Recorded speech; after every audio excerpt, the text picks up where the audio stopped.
Today, we'll visit a certified tree farm along Cypress Creek where Scott's factory once operated. When the factory opened in 1828 in a former grist mill and boatyard, it represented the first known attempt at manufacturing in Isle of Wight County. 55 years ago, I got into the lumber business by going to work for my father-in-law, Stokes Kirk.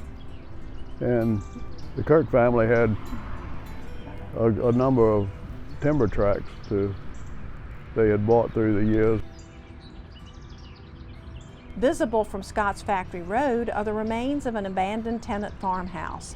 To find what remains of the original factory, we had to venture past the farmhouse and through the brush with the current landowner. We have found remnants of the old building, not much of it left, but it was of brick construction. And about 2 years ago, I was working with my metal detector back in the back area of the building. There's a place back there that I think was probably carved out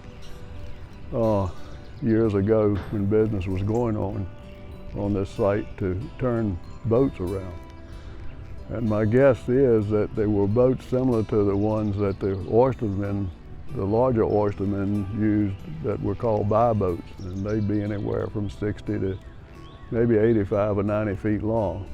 I'm guessing and I'm assuming that the boats had a way to come in and circle around, and possibly I'm doubting that they could get in here on anything other than maybe half tide to high on one going in or coming out. And I don't think there was enough water here to navigate at low tide. The original mill had several owners, including Andrew Mackey and Josiah Parker. Parker's grandson sold it to John Ross in 1824. Ross built a 4-story brick structure. James Scott of Norfolk then bought the property when it was known as Logan's Mill and had bricks marked Logan, even though no one by that name ever owned it. When Scott prepared to open the factory, an 18-foot, 7-ton iron shaft to hold the giant wheel that spun the machinery gears was hauled from a ship and then pulled 5 miles by 16 teams of oxen to the factory. It appeared to me that this was a big gear that would apparently had a boom mounted to it, and apparently was turned by possibly a hand crank to lift material off of the dock and onto the boat. It was obviously there to make the machine swing from shore to boat. Scott's factory was one of the 2 major cotton factories operating in Isle of Wight County during the 19th century, the other being Mount Holly, which opened in 1834. This track is very, very unusual. I never have talked to anyone who actually knew everything that went on down here. The factory ceased operations in 1862, and during the Civil War, the machinery was placed into storage. It was sold to Thomas Cook, a former Confederate officer from Smithfield, who relocated it to Danville and then by rail to Jamestown, North Carolina, where it was installed in a former grist mill.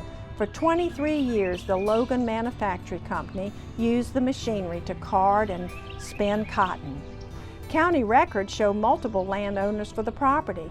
By 1911, B.F. Latimer reserved 10,000 bricks from the factory building to be removed at his own expense. In 1937, those bricks were sold to Isle of Wight County and used to create the vault addition to the clerk's office. Bricks were also used to build the wall around the courthouse grounds. These bricks are still visible today. There are no remnants of the former mill, and Cypress Creek's footprint has been dramatically altered. Only bricks and a small bit of the factory's foundation remain. I believe we're at the spot where the factory was, whatever it was.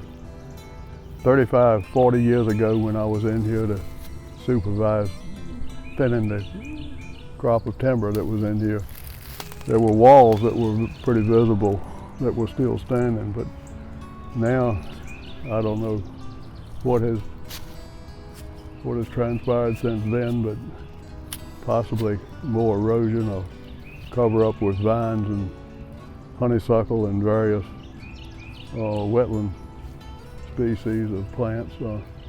It kind of looks different than it did then.